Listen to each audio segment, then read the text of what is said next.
Hi,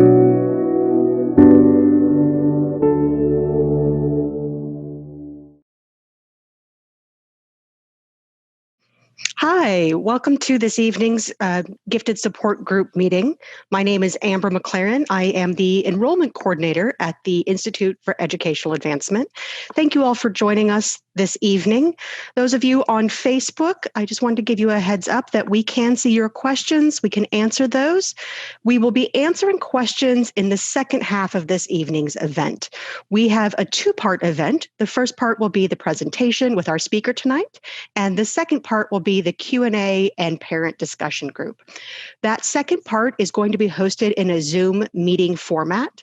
The link to that format will be shared in the chat of both our Zoom presentation as well as on Facebook. So the presentation will be about 30 minutes approximately, as well as the Q&A an additional 30 minutes. So please, after today's presentation, join us in the Q&A Zoom meeting afterwards.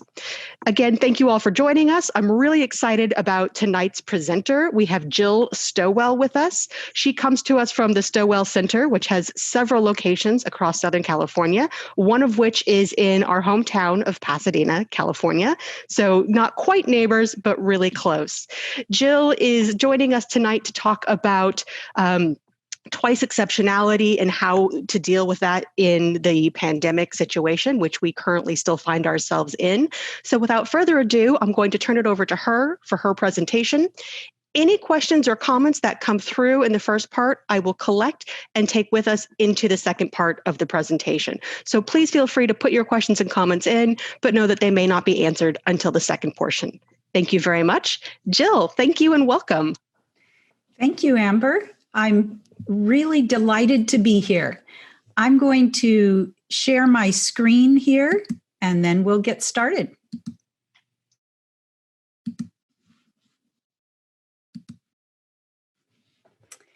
So tonight we're talking about empowering your exceptional learner, especially in this pandemic. Imagine yourself doing a job at the top of a ladder, but some of the rungs underneath are wobbly. Where is your attention and energy going to be focused? It's not going to be fully focused on the task, right? It's going to be focused on not falling off that ladder. Even if you have exceptional balance and you look really competent up there at the top of that ladder, a part of your mental energy and attention is diverted from the task in order to compensate for those wobbly rungs underneath. This is what it may feel like for your twice exceptional student. We're going to take a look at strategies that you can use to support your exceptional and twice exceptional learners tonight. But I want to start with an understanding of the skills that support learning and why such bright students might struggle. Learning, well, let's go back this way. Learning is kind of like a ladder. You can place the skills needed for learning on a continuum with school skills, academic and social skills up there at the top of the continuum. But there are whole sets of underlying skills that have to be in place in order to learn and function your most effectively up there at the top. When any of those underlying skills are weak or inefficient, it's kind of like doing a job at the top of a ladder when some of the rungs underneath are unstable.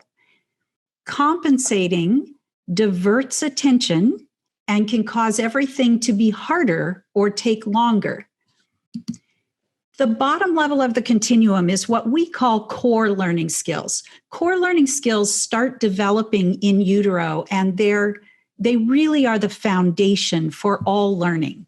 These are our body control skills that allow us to move through space easily, to sit in a chair, to hold a pencil, to move our eyes across the page for reading.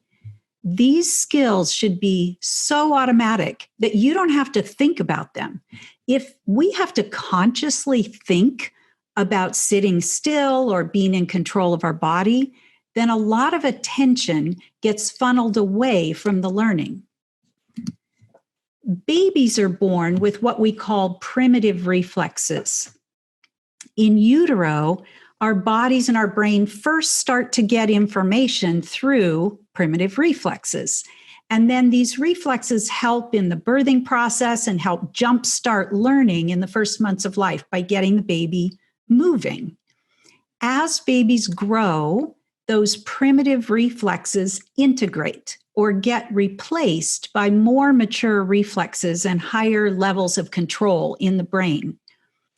If they are retained or don't integrate by about a year old, they can cause interference to learning and attention, kind of like little neurological roadblocks that get in the way of fully developing those skills at the core learning level. And that can make everything more difficult. As a result, we may see poor coordination or body control, anxiety, attention challenges, hypersensitivity, disorganization, or poor connections for language and learning.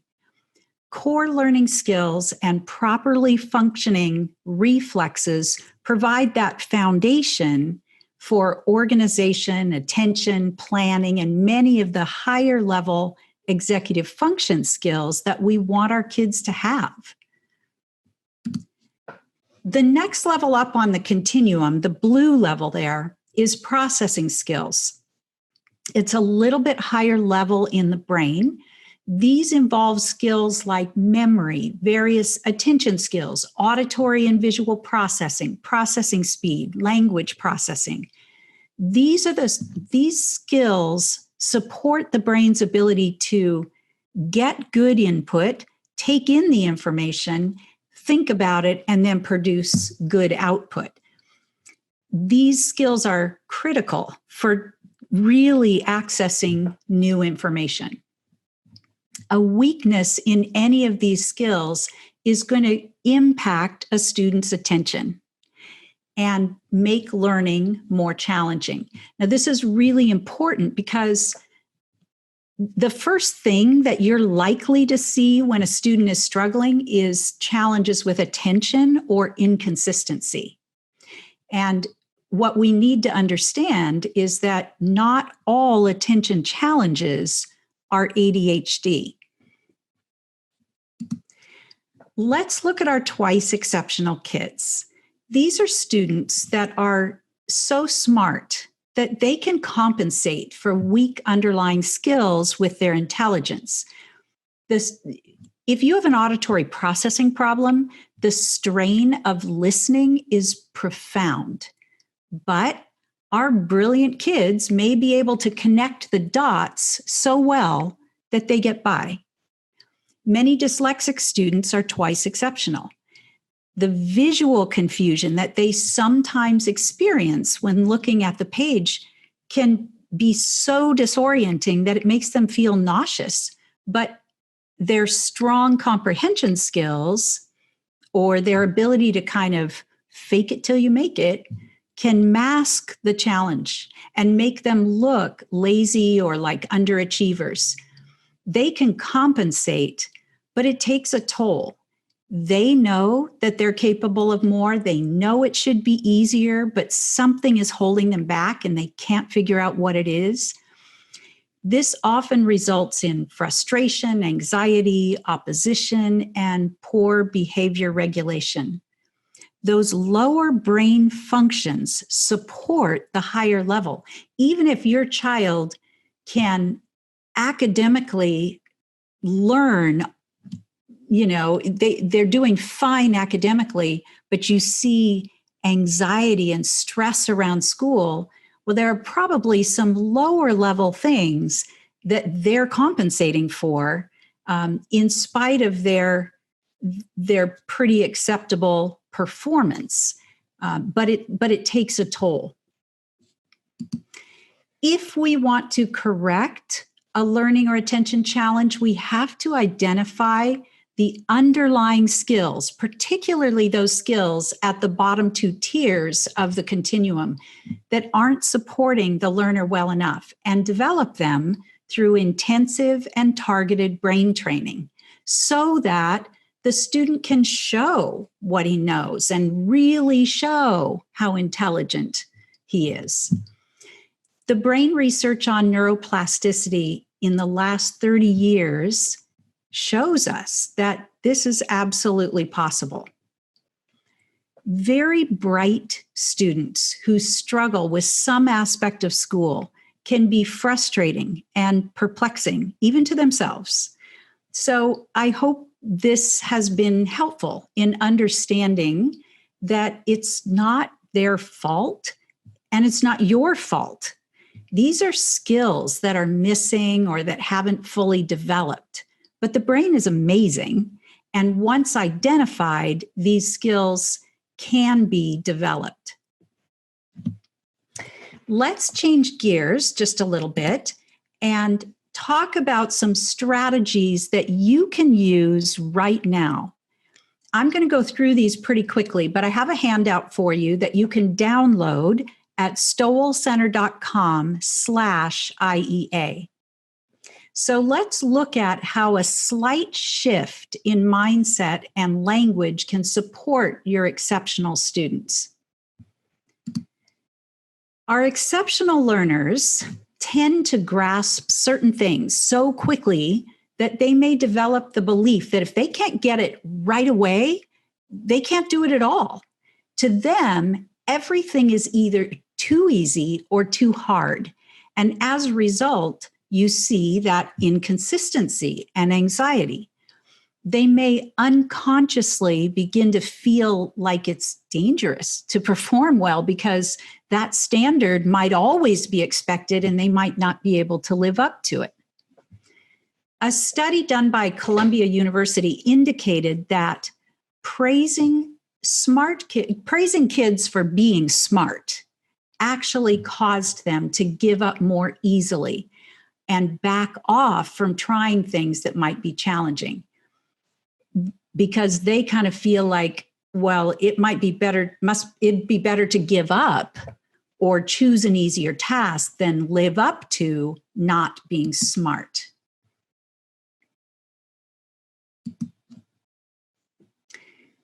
Our exceptional learners tend, some of our really bright kids who struggle with reading or some aspect of learning absolutely shut down when they're praised. They don't believe it. They feel like they can't live up to it. But there are ways to give students encouragement that to keep them going and develop confidence in themselves as learners. So here are some tips for empowering our kids. Praise the effort, not the smarts. You kept at this problem even though it was hard. You never gave up. Celebrate the small steps. I noticed you got your homework copied in your planner for 2 classes. That's a great habit that will help you all through school. Even if your child should have copied their homework for 5 classes, 2 is a good start, and we can empower them by celebrating those small steps. Validate and celebrate the strengths. Hey, I like how you always double check to be sure you submitted your work. And then focused praise can help them see strategies and repeat them. You're getting more independent because you've been taking the time to read directions on every assignment. Good job. Exceptional, and especially our twice exceptional learners, are misunderstood in the best of times. In the pandemic, their unique needs and challenges may be exacerbated. The structure and routine that school provides for students and for you as parents too is missing right now. Transitions become harder because they're not as cut and dry, they're not as defined as going to recess or moving from class to class. So it's really important to create a structure and routine around school, just the way you do when your child is actually going to school on site. Most of you probably didn't plan on supervising your child's schooling, and you may feel completely out of your depth. You may have noticed that your children, and especially your teens, are having more difficulty with motivation and overwhelm. You may be wrestling with how hands-on should you be? Where do you draw the line between guiding and micromanaging? This pandemic has actually presented us with a unique opportunity to problem solve together with our kids. Instead of running around trying to get kids to all their different activities, families are stuck at home, and you're getting a firsthand look at challenges that you might not have noticed before. So dialogue about whatever the challenge is. Maybe it's managing to get all your kids onto their online classes with limited space or devices. Maybe your student gets all the work done, but then forgets to submit it. Maybe they're really struggling to stay engaged or are playing games while they're on their Zoom classes. Whatever it is, identify and label the challenge. And then together with your child, strategize. Brainstorm all the possible solutions that you can think of to solve that problem. And then together, choose one solution and commit to trying it for a given period of time, maybe a couple of days, maybe till the end of the week, and then revisit it and evaluate. How did it go? If it worked, great, celebrate and keep doing it. If it didn't, then dialogue, what do we need to do differently? And then try again. Your brilliant children are the world's next generation of problem solvers. This problem solving strategy takes time, and it should definitely be done at a neutral, non-emotional time, but it's well worth the effort. Being a part of the process helps your kids, especially your teens, feel some ownership and control, and it builds executive function and problem-solving skills. I mean, this is exactly what our executive function does. Every week, I host a live broadcast on Facebook and YouTube called LD Expert Live.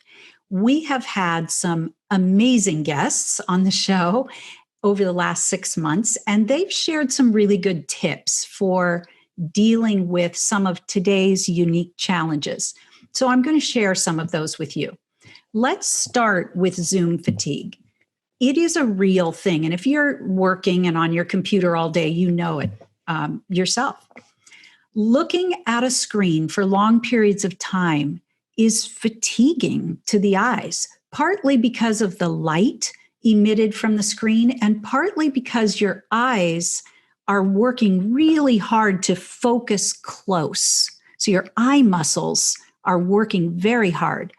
If you think about being in a classroom, sometimes you're focusing in on your book or your paper, but you're also looking around the room, you're looking at the teacher, and so your eyes are getting a break from that really intense, fine focus.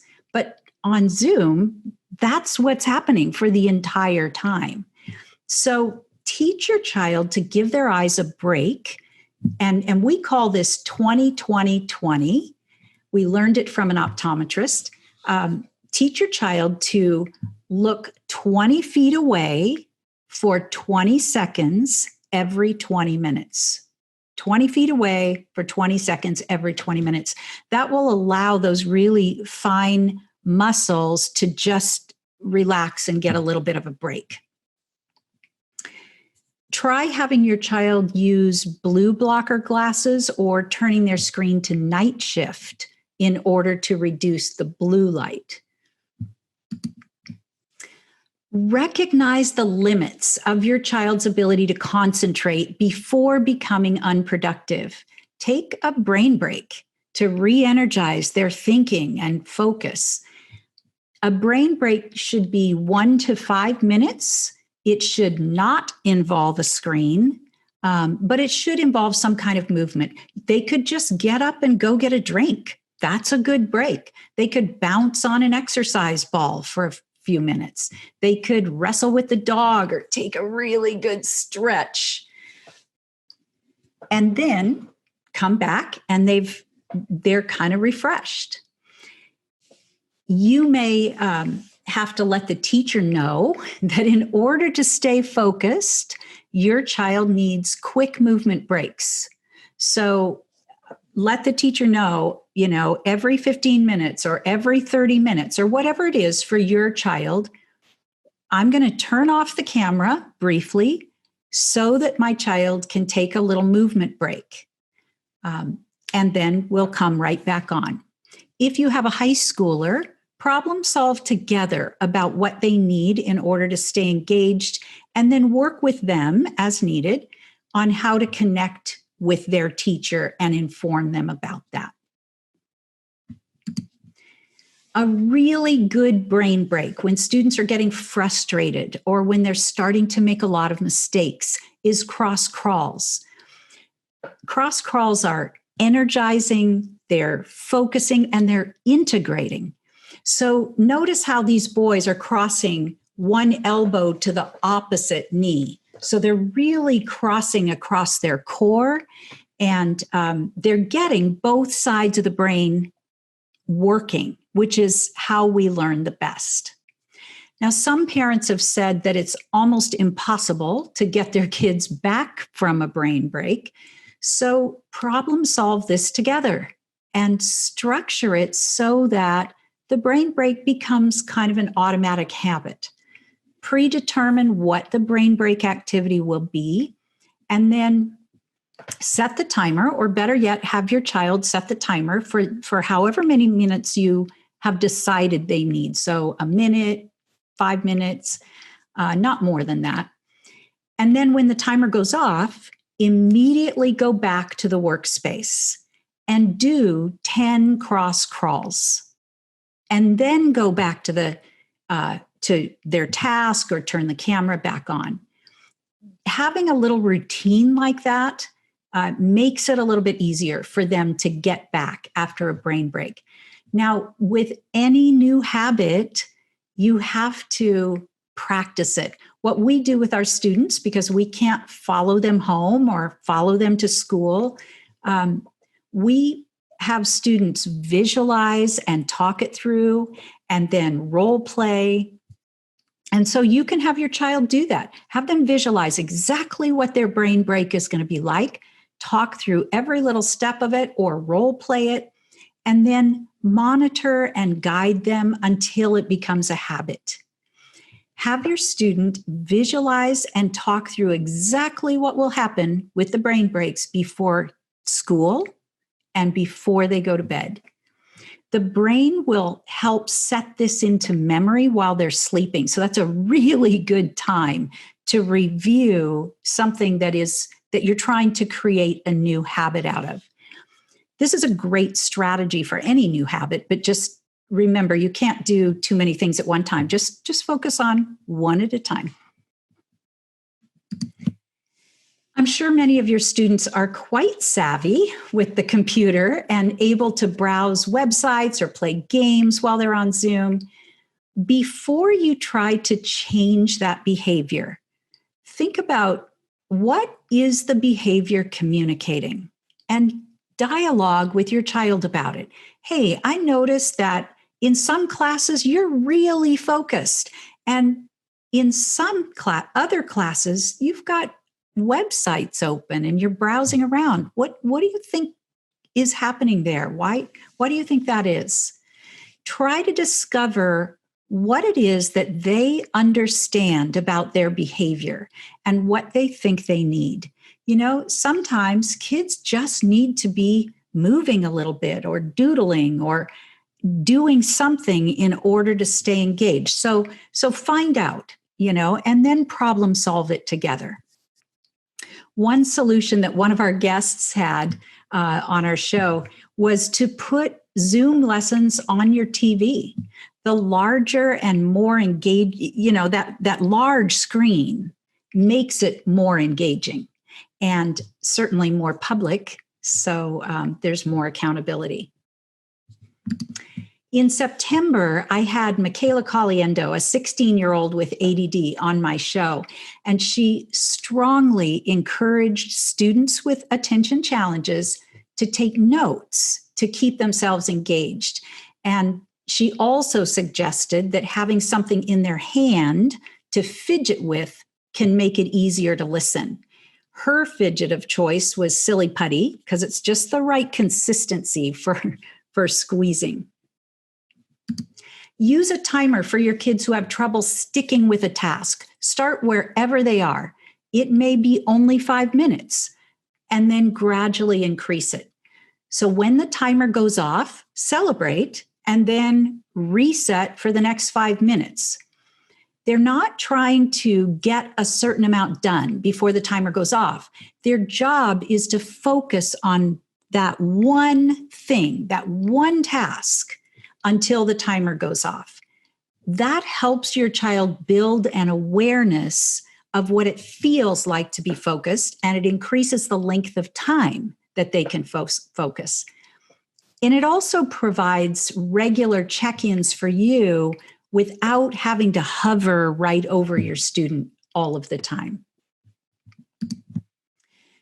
For some students, planning and organizing projects or even organizing themselves in order to get started on school tasks can be overwhelming.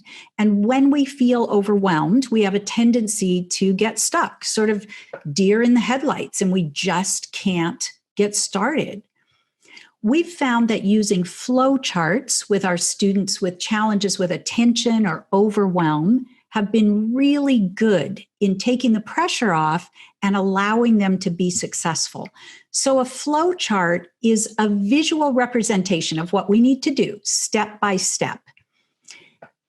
And you'll see on this one, it's a very simple one. You use an oval for start and stop, you use a rectangle for the steps, and you use a diamond for a decision. So you can see this is really simple. It's how to make a piece of toast, and it's broken down every single tiny little step. And you can follow the steps by following the arrow. And eventually you get to a diamond, and it asks a question: is the bread brown enough? If it is, you keep following the arrows.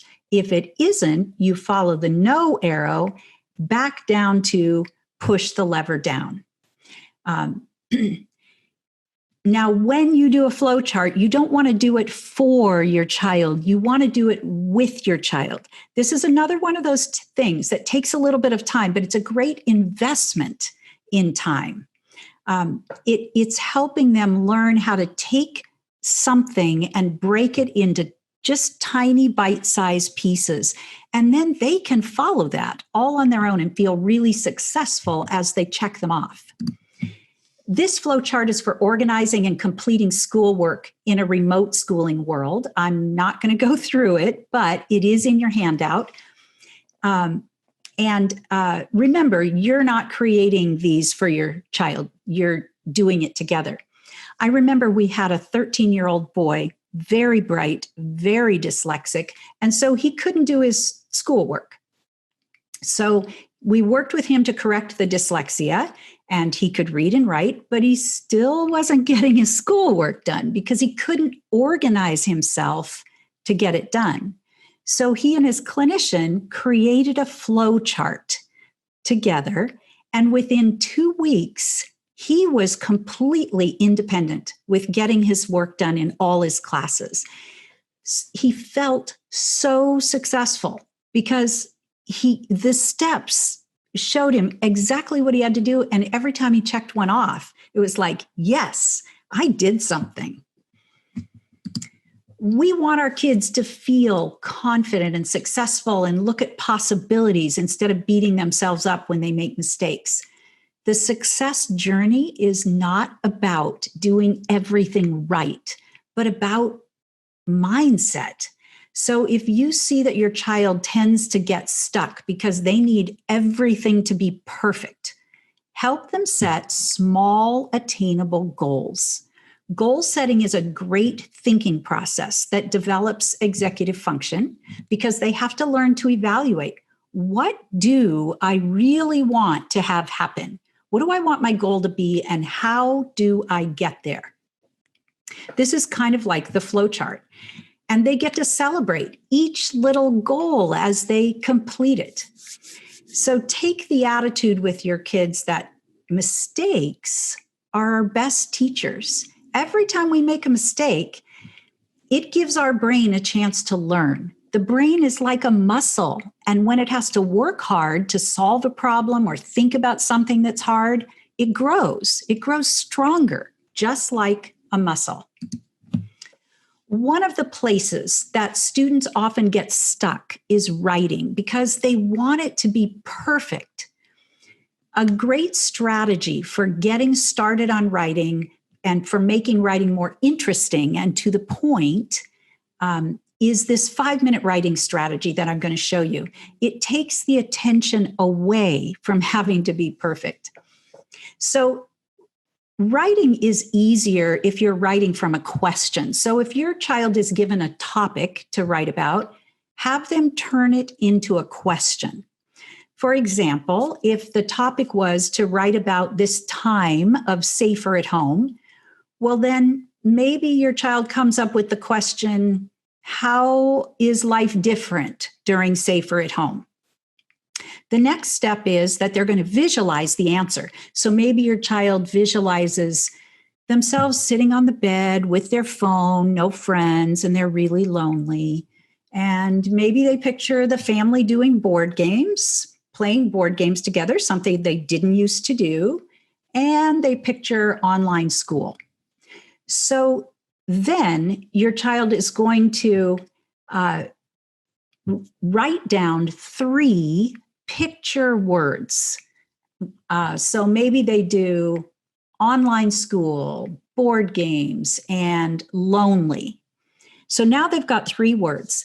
Then they're going to set the timer and write for 5 minutes as fast as they can without stopping. They don't correct anything. They don't stop to think. They just write.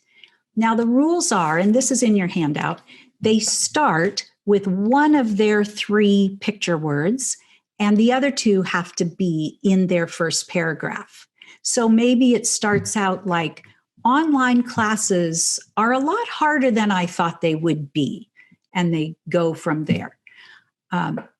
This is a great strategy because it really does take the pressure off. They're not supposed to think hard about it or correct anything. They just write. And then after their 5 minutes, they can edit and proof. Exceptional students tend to be quite intense. They are intense thinkers and intense worriers because they have a greater ability to imagine fears. So let them know that they're not alone. You have worries too, and educate them. It's okay to worry as long as we stay in control of it. So a strategy that you can use is for every negative thought or worry, have them say the opposite or say a positive one. If they have lots and lots of negative thoughts running through their mind, they can say those, they'll put those on one side, and maybe you just start out by having them say one positive thing or one opposite. But what they're starting to do is retrain their brain to focus in a different way. Smiling and laughing are great anxiety reducers. When you use the facial muscles to create a smile, literally feel good neurotransmitters are released in your brain. So this is a really powerful tool, and we need to teach our kids to do this. Last one here. If you have a child who tends to be anxious or get overwhelmed, deep breathing is really, really helpful. It's calming, it's refocusing, it's energizing the brain with oxygen so that we can think better. So let's do this together. What we're going to do is we're going to breathe in through our nose, count to 5 on your fingers, and then breathe out through your mouth, counting back down on your fingers. You ready?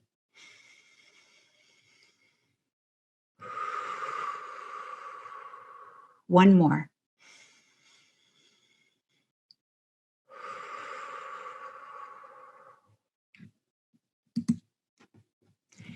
At Stowell Learning Centers, we work with bright but struggling learners, both children and adults, with diagnosed or undiagnosed dyslexia, learning differences, and executive function and attention challenges. Understanding parents and teachers and good strategies are half the battle, but they won't generally solve the problem. If you're going to work comfortably up there at the top of that ladder or the continuum, you need strong supports underneath. So if we want to correct the learning challenge, we have to identify the weak underlying skills that are not supporting the learner well enough and develop them through intensive and targeted training. In our experience over the last 35 years, we've found that through this kind of training, most learning and attention challenges, including dyslexia, can change permanently. We call what we do at Stowell Learning Center cognitive educational therapy. We work one-to-one with every student and create a plan for each to strengthen the underlying neurodevelopmental or cognitive skills and remediate the academic and study skills. We have 4 centers in Southern California where we work with students on site with all the COVID precautions, and we also work remotely with students wherever they are in the world. I have a couple of free resources for you. If you would like a free copy of my book, At Wit's End, A Parent's Guide to Ending the Struggle, Tears, and Turmoil of Learning Disabilities, go to parentsatwitsend.com. Every Tuesday at 10 a.m., we have a live broadcast, LD Expert Live. It's for parents. It's for parents, but in particular, parents of children who are struggling. And then we have a private Facebook support group for parents, and you can connect with other parents who have children who are struggling with learning or attention. You can get resources, ask questions. And don't forget to get your handout at stowellcenter.com/IEA. If we can help you or you would like to talk to someone about your child, please give us a call or visit us online. Thank you, Amber, for inviting me to speak with this group today. I'm really honored to do that. Thank you so much for joining us.